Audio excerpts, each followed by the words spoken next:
Hello tout le monde, j'espère que vous allez bien. Je suis ravie de vous retrouver aujourd'hui pour notre vidéo du lundi, donc vidéo lecture. Je n'ai pas fait de vidéo la semaine dernière puisque j'étais en cours de lecture sur l'ouvrage que je vais vous présenter. Et donc comme j'étais à la moitié du livre et que j'avais pas d'autres ouvrages à vous présenter, je me suis dit que c'était inutile de vous faire une vidéo pour vous parler de la moitié d'un livre. Donc j'ai préféré ne pas faire la vidéo et vous parler aujourd'hui de l'œuvre dans sa globalité. Voilà, donc comme d'habitude, la vidéo sera découpée en 10 points, donc vous aurez le synopsis, pour quel public, le personnage préféré, personnage le moins aimé, le personnage que j'aurais voulu connaître plus, ce que j'ai apprécié de la lecture, ce que j'ai moins aimé, est-ce que le protagoniste masculin, je le laisse entrer ou pas s'il vient sonner chez moi, la protagoniste féminine, est-ce que ça pourrait être mon amie ou pas, et est-ce que je conseille cette lecture. Voilà. Mais tout d'abord, je vais vous faire un petit peu le bilan de mes lectures du mois de mai. Donc, il y a eu 5 lectures de fête sur le mois dernier, dont 2 livres e-book. Donc, pour les livres e-book, on est sur Le Médium de Julia Salvador et Meet University de Robin Max Chavalan.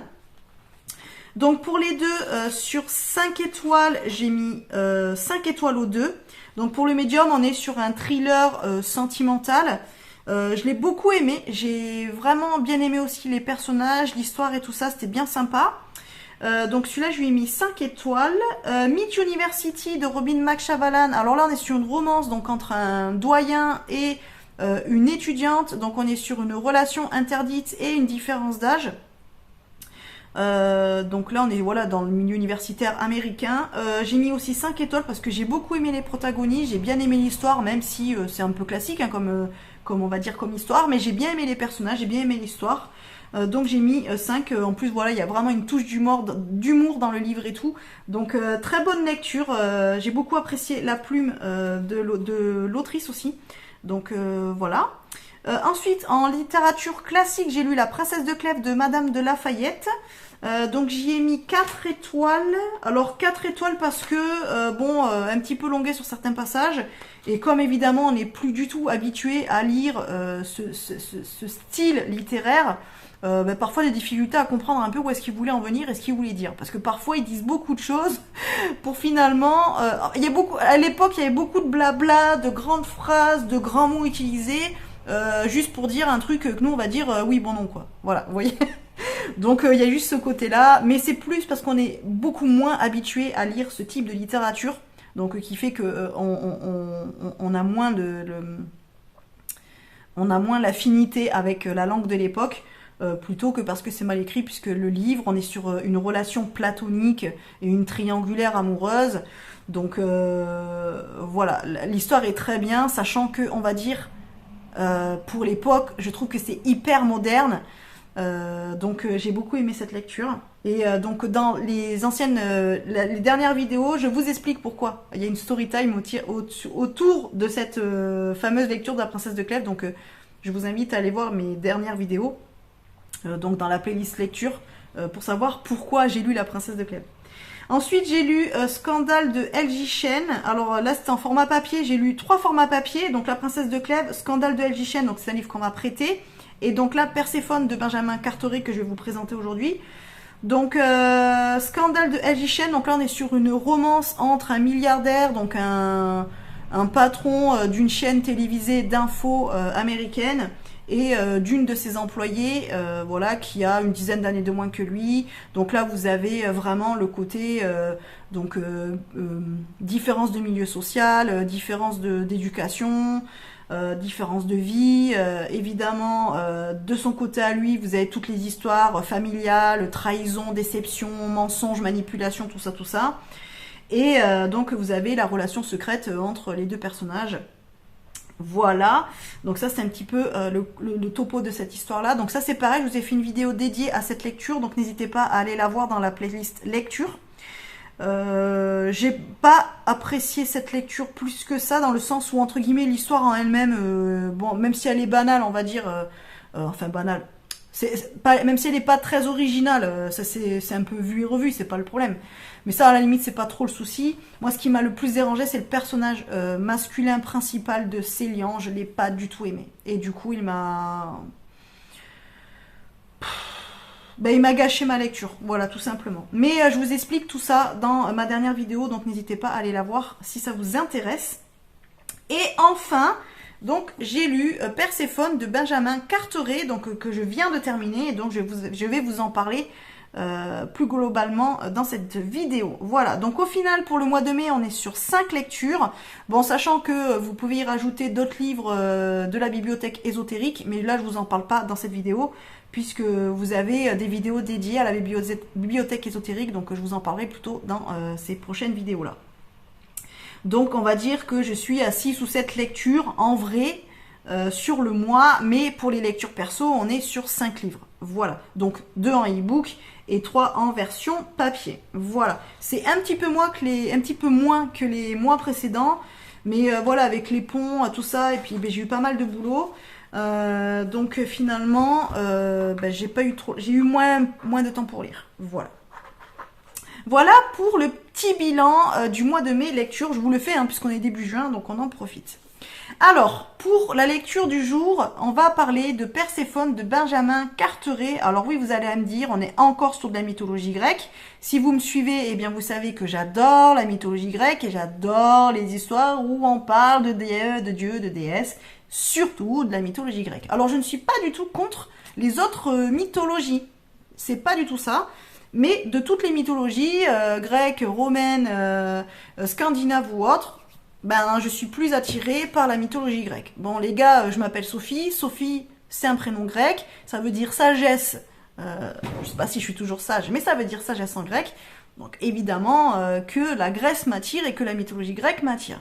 Et donc Perséphone, pourquoi? Eh bien parce que Hadès et Perséphone sont mon dieu et ma déesse préférée. Tout simplement, voilà. Donc je les aimais d'amour avant d'avoir lu Hadès et Perséphone de Scarlett Sinclair, mais je les aime encore plus maintenant. Et donc au fur et à mesure de mes lectures, bah, dès que je trouve des ouvrages qui parlent de ces deux personnages-là, eh bien je les lis et à chaque fois je ne suis pas déçue puisque j'ai toujours de plus en plus de facettes de ces deux personnages et je les apprécie puis de plus en plus, voilà.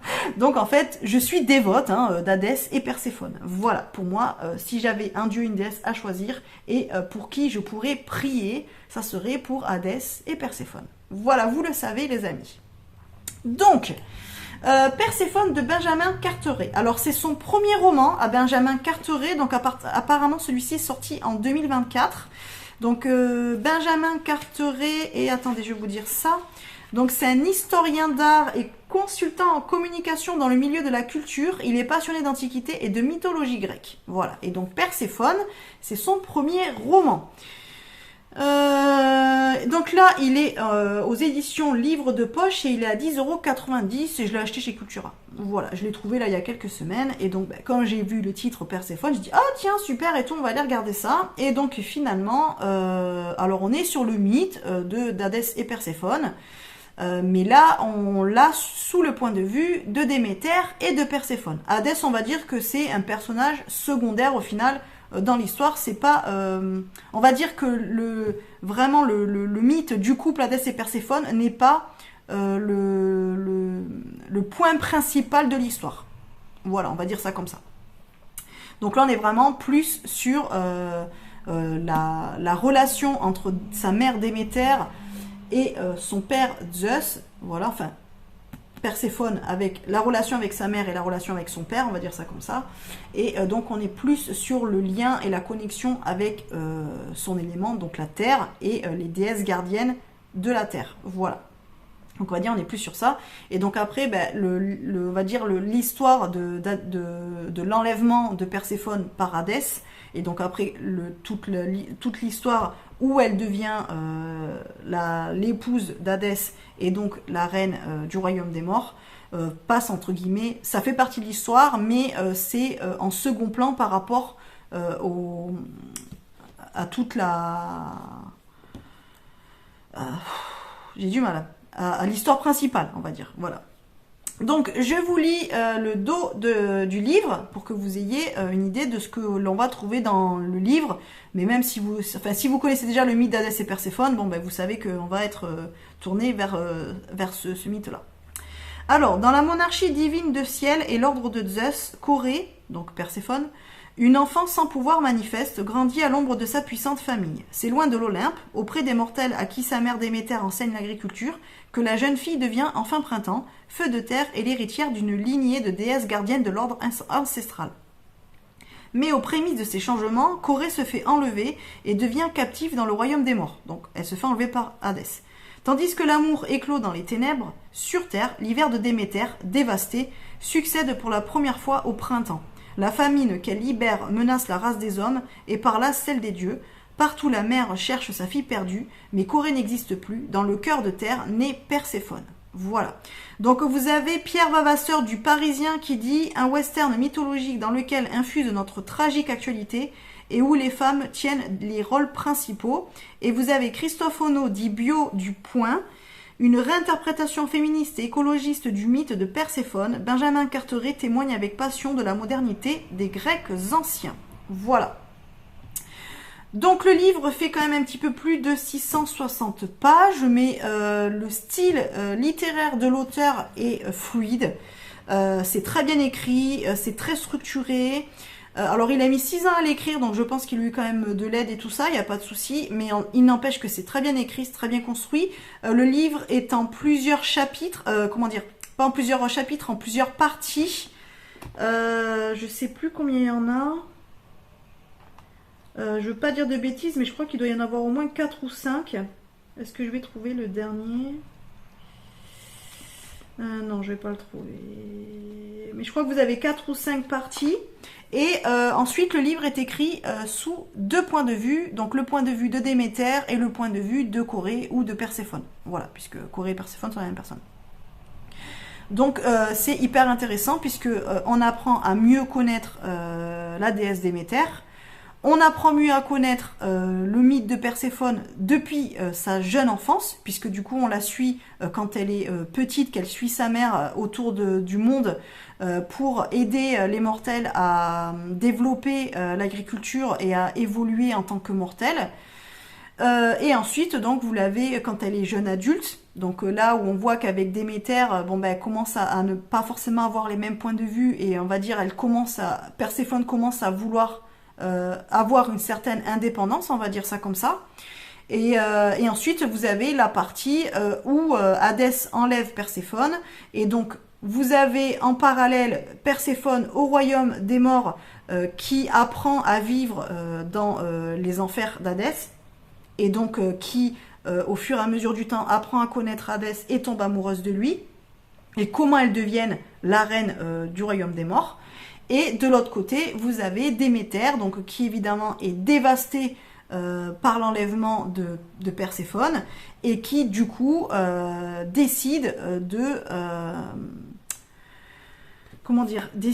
dévaster la planète, le monde en forçant un hiver sur les mortels, voilà, et sur la Terre. Donc en fait, elle rend le monde stérile, voilà. Et du coup, il fait froid, plus rien ne pousse, forcément tout le monde décède, tout le monde meurt, il y a les animaux aussi, la vie s'éteint, quoi.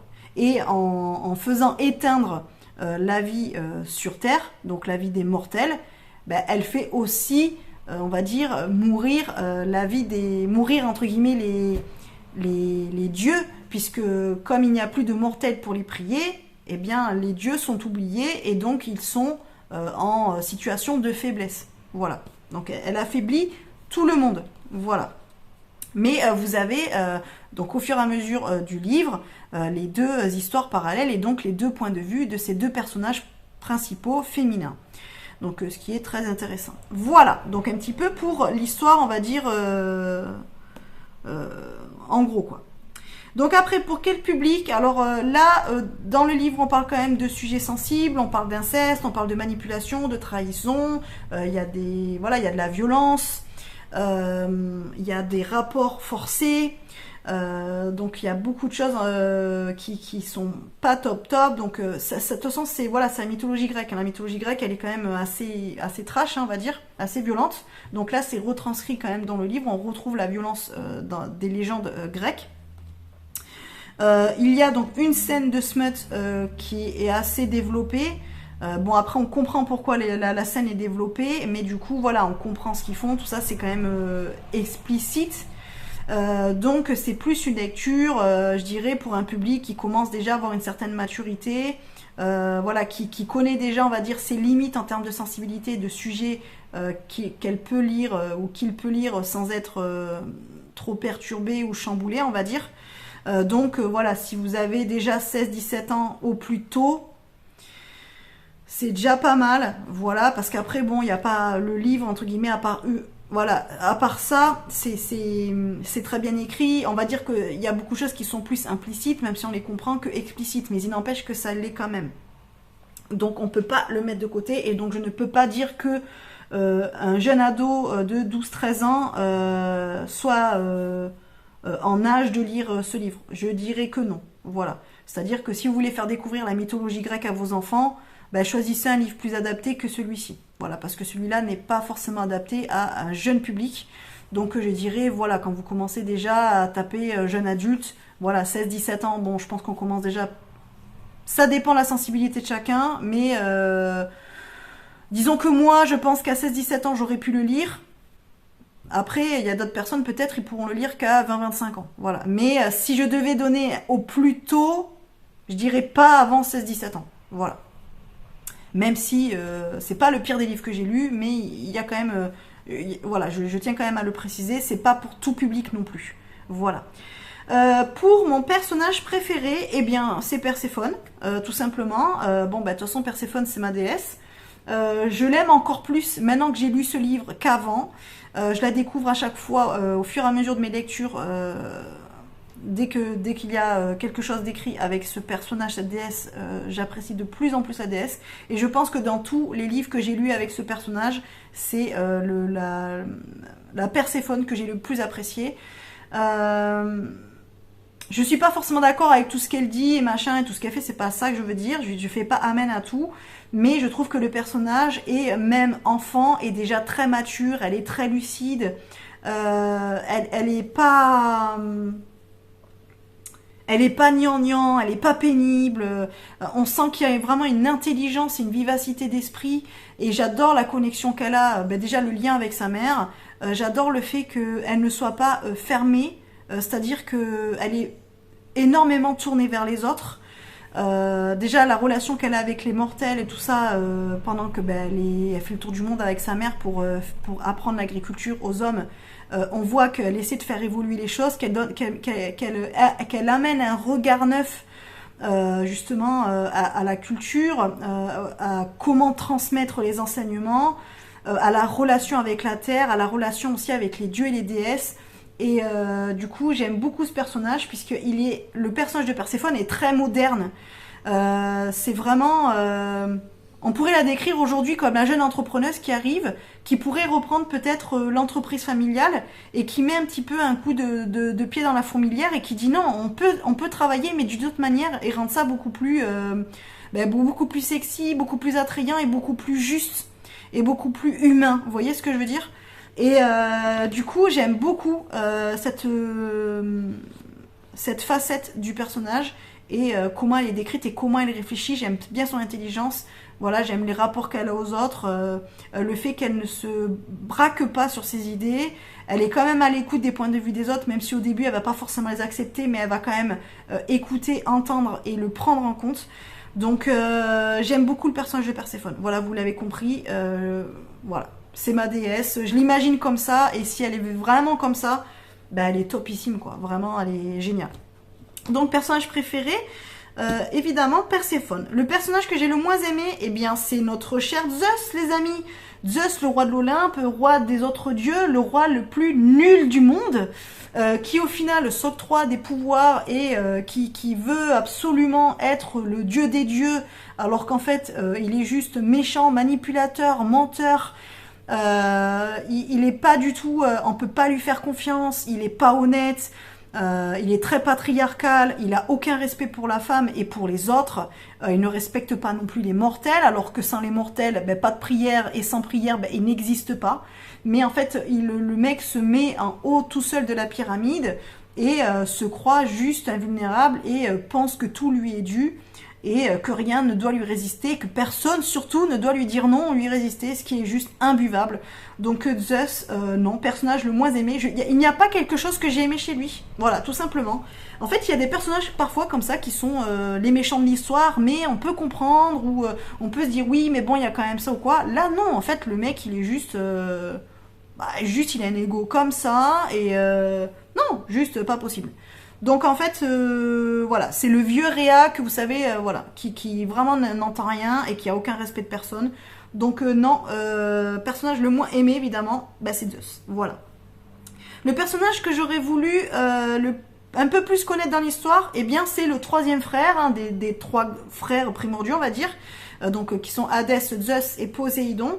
Donc c'est eux qui se partagent le monde, puisque Hadès, lui, règne sur le royaume d'en bas, donc le royaume des morts. Vous avez Zeus qui, lui, est sur le royaume du ciel. Et vous avez Poséidon qui est qui règne sur l'océan. Voilà. Donc après Zeus, en fait, lui, il règne, on va dire, sur la terre et le ciel, puisque à la base, vous avez aussi les déesses qui sont gardiennes de la terre, mais en fait, Zeus prend le pouvoir, quoi. C'est-à-dire qu'il envoie, par exemple, Déméter pour qu'elle fasse évoluer les humains, mais non pas pour qu'elle développe le pouvoir de terre, mais pour qu'elle lui amène plus comment dire, plus de fidèles. Voilà. En gros, il compte juste sur elle pour qu'elle apprenne aux mortels à se développer, à évoluer, à grandir, voilà, à pouvoir enfanter et pouvoir être de plus en plus, mais simplement pour lui gagner plus de pouvoir. Voilà. Donc en fait, il impose l'ordre de ciel sur tous les autres royaumes. Et surtout, en gros, lui à la base, il est que le dieu du ciel, mais il est aussi le dieu de la terre, puisque en gros, lui, il fait pas trop la différence entre les deux. C'est un peu ça, on va dire, en gros, quoi. Donc le mec sort toi un petit peu tout, on va dire. Du coup, vous avez Poséidon, donc lui qui est le frère préféré de Déméter, avec qui elle est le plus proche, puisqu'Hadès, elle est pas spécialement proche de lui. Et puis, en plus, comme lui, il est au royaume des morts, ben, clairement, en fait, Hadès lui limite son côté, personne s'en occupe et personne ne le voit, on va dire. Il vient très peu chez les mortels et il vient très peu sur l'Olympe. En plus, du coup, Déméter n'habite pas sur l'Olympe non plus. Et du coup, son frère préféré, c'est Poséidon, donc le dieu des océans. Sauf que Poséidon, même s'il est très proche de sa sœur, en gros dans l'histoire il se mouille pas trop, c'est le cas de le dire pour le mec qui vit dans l'océan quand même, blague à deux balles, mais il n'empêche qu'il se mouille pas trop, puisque le mec il est quand même d'accord avec Déméter, mais il a pas trop envie de se mettre à dos Zeus, donc en fait il prend pas trop parti, et même si on le voit se ramener de temps en temps dans l'histoire, au final il en fait pas trop, quoi. Le gars...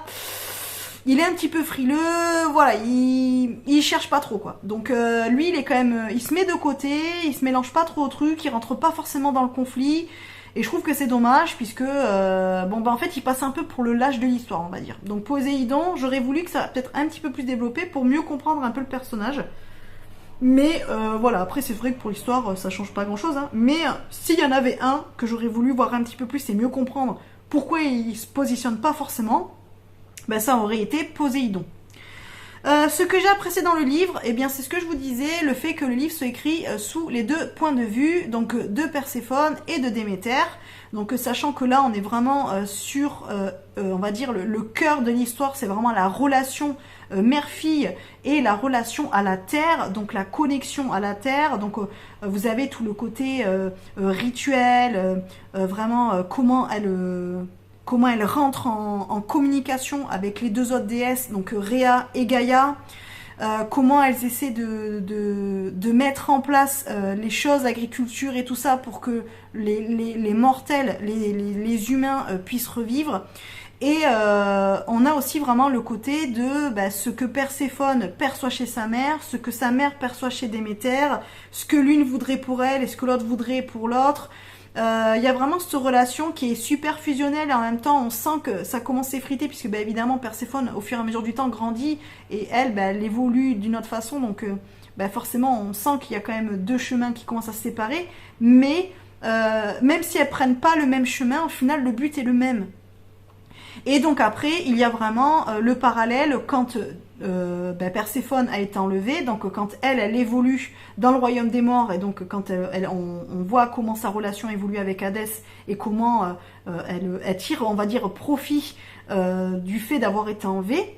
Et en parallèle, du coup, ce que fait Déméter, donc avec l'hiver, pourquoi elle le fait, pourquoi elle veut absolument détruire le monde, quoi. On voit au final qu'elle travaille les deux en parallèle, sans être en contact. Elles travaillent pour le même but. Et finalement, c'est hyper intéressant de voir que l'une et l'autre, à un moment donné, sont au courant de ce qu'elles font. Donc on va dire à Perséphone, ta mère a fait ça.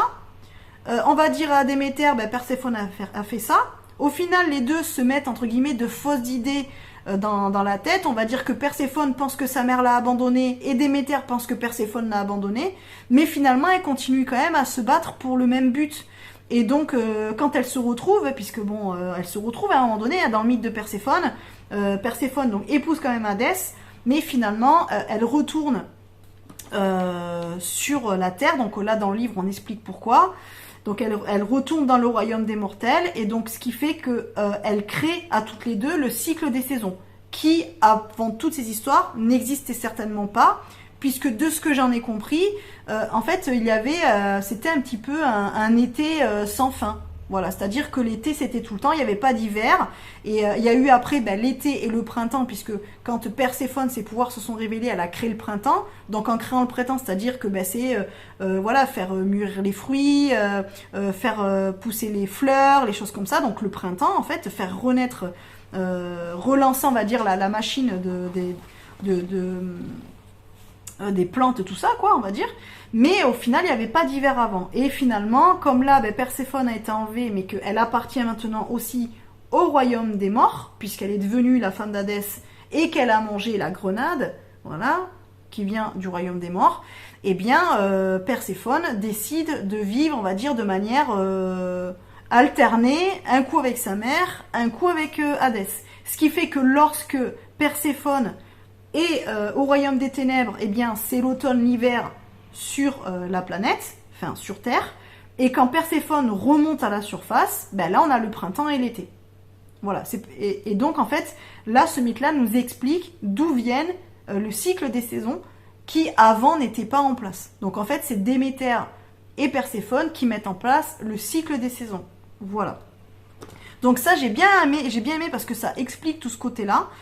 Et voilà, le côté mythologique, puisque le livre est quand même très bien documenté. On voit que l'auteur a travaillé certainement avec des personnes qui sont férues de mythologie grecque et qui savent de quoi elle parle. Donc l'histoire est quand même fidèle au mythe. Vous avez les autres dieux, tout ça, donc tout expliqué. Donc voilà, vous avez les liens entre eux, les frères, les sœurs, le machin, et nana.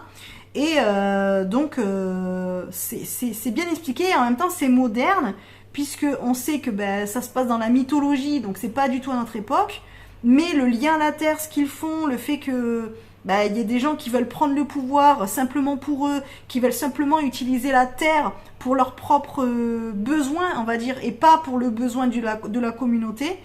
Eh bien, on se rend compte que c'est quand même quelque chose de très moderne et qui est vraiment raccord avec ce que l'on vit aujourd'hui et comment on traite notre pauvre planète. Voilà. Et en fait, ça nous explique aussi le lien que l'on devrait avoir avec la Terre, et ça nous remet un peu les idées en place dans le sens où au final, sans la Terre, on n'est rien. Et si la Terre n'est pas fertile, tout meurt, même ce qui nous paraît être immortel. Et donc, en fait, je trouve ça hyper beau. Voilà, j'ai apprécié, et j'ai apprécié évidemment la relation entre Hadès et Perséphone qui se met en place lentement mais sûrement, donc j'ai beaucoup apprécié ce côté-là. Ce que j'ai moins... Alors oui, ce que j'ai apprécié aussi, eh bien, c'est le fait de pouvoir connaître Déméter. Parce que finalement c'est une déesse que j'appréciais pas trop jusqu'à présent, et dans mes anciennes lectures elle avait pas forcément un rôle super, elle passait pas forcément pour la mère super sympa, et là au final on comprend mieux qui elle est, le fait d'être dans sa tête, de voir la relation avec sa fille, comment elle vit la perte de sa fille, comment elle vit la perte de son amant Iason. On comprend mieux la relation qu'elle a avec Zeus et les autres dieux de l'Olympe, notamment avec sa sœur Héra. Et en fait c'est chouette parce que j'ai beaucoup apprécié de la découvrir, et on comprend mieux ce personnage et on comprend mieux comment elle en est arrivée à vouloir, entre guillemets, détruire le monde par amour pour sa fille, en fait. Donc, ouais, j'ai beaucoup apprécié ça. Et vraiment, d'avoir les deux points de vue, je trouve que c'est beaucoup plus intéressant que d'avoir eu l'histoire que du point de vue de Perséphone. Ce que j'ai moins aimé, alors on va dire que c'est vrai que bon, on sait que Perséphone, le mythe, veut dire normalement le noyau de l'histoire, c'est quand elle est enlevée par Hadès et que du coup l'histoire d'amour se crée entre Hadès et Perséphone.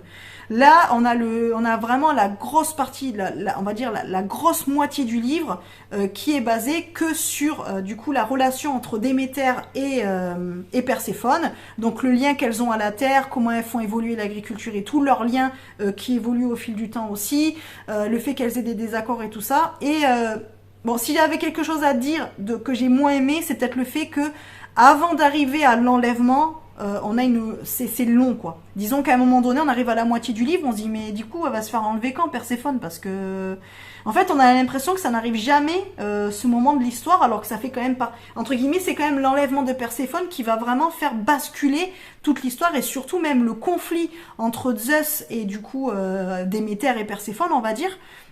C'est ça qui va faire basculer le conflit et qui va donner plus de force, on va dire, aux gardiennes de la terre plutôt qu'à Zeus.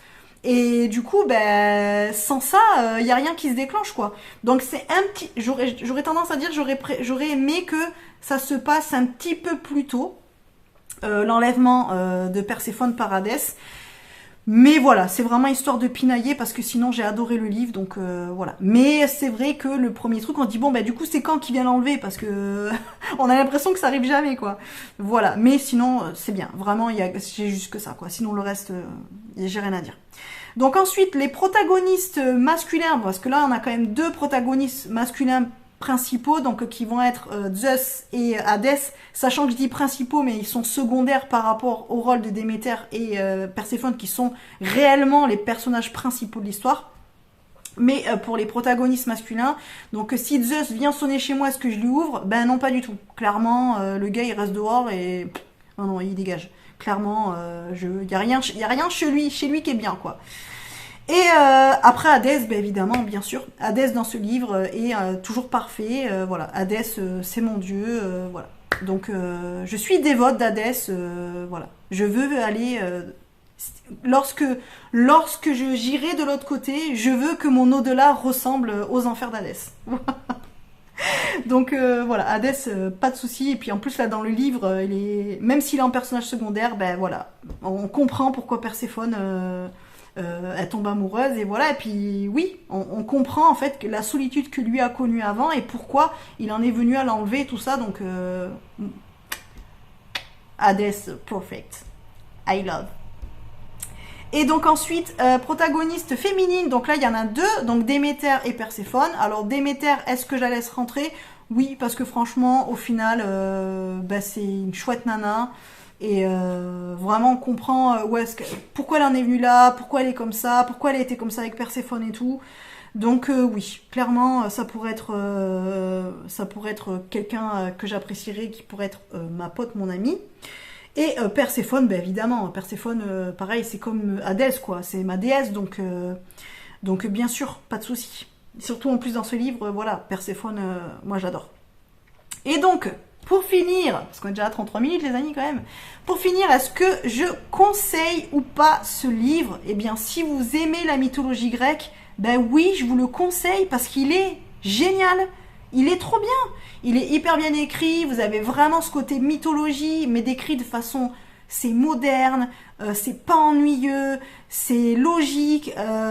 Alors, il y a des petites choses qui sont peut-être revisitées, et encore je suis pas très sûre parce que j'ai quand même vérifié 2-3 points et finalement c'est cohérent avec l'histoire, mais on va dire que ça explique comment on en est venu à telle chose ou quoi, ça explique les liens entre les Olympiens, ça explique comment était vu le monde et l'organisation du monde à travers la mythologie grecque. Moi j'adhère complètement, donc j'ai adoré. Si vous aimez la mythologie grecque ou si vous voulez la découvrir, franchement ouais, je le conseille, mais bien. Et après, si vous voulez le petit côté écologiste, féministe, les femmes qui reprennent le pouvoir, qui n'ont pas peur en fait de se battre pour leurs idéaux, ben allez-y parce que ce livre est hyper moderne et franchement on peut se reconnaître dedans. Moi j'ai adoré. Je vous dis en fait Perséphone ça pourrait être l'entrepreneuse d'aujourd'hui qui récupère, comme je vous ai dit, l'entreprise familiale et qui décide en fait de la rajeunir et de la moderniser et qui malheureusement doit se battre un petit peu contre son père patriarcal qui lui à la base ne veut rien changer et sa mère finalement qui est alliée mais au début on sait pas trop parce que elle est quand même sous la coupe du père quoi. Vous voyez ce que je veux dire? Et franchement c'est quelque chose qui se voit aujourd'hui et vraiment si vous le prenez comme ça on peut le retrouver et si après vous avez ce côté de vouloir comprendre le lien à la Terre, ce que la Terre nous apporte, que si on continue à détruire notre planète comme on le fait aujourd'hui, en fait on n'aura plus rien, la Terre deviendra... En fait on est en train nous de faire notre propre hiver, nous humains là, en fait d'une autre manière on est en train de créer l'hiver de Déméter et de détruire notre planète et de la rendre infertile, alors qu'en fait sans elle on n'est rien. Et du coup ce livre l'explique tellement bien que franchement ça se fait se remettre en question. Et après pour la plume de l'auteur, il est très très bien écrit, ça se lit facilement, c'est fluide, on est vraiment pris dans l'histoire, on a envie de savoir la suite, vraiment je vous le conseille. Voilà. Après il y a juste la fin, du coup on reste un petit peu sur notre fin, oui et non, voilà, mais bon. Après, ça c'est... Parce qu'après, je pense qu'on rentre dans un autre cycle. Mais, ouais, je vous le conseille. Moi, franchement, je vous le conseille à 300%. Et est-ce que je le relirai? Ouais, je pense que c'est un livre que je pourrais relire. Clairement. Donc, celui-ci, il restera dans ma bibliothèque, les amis. Voilà.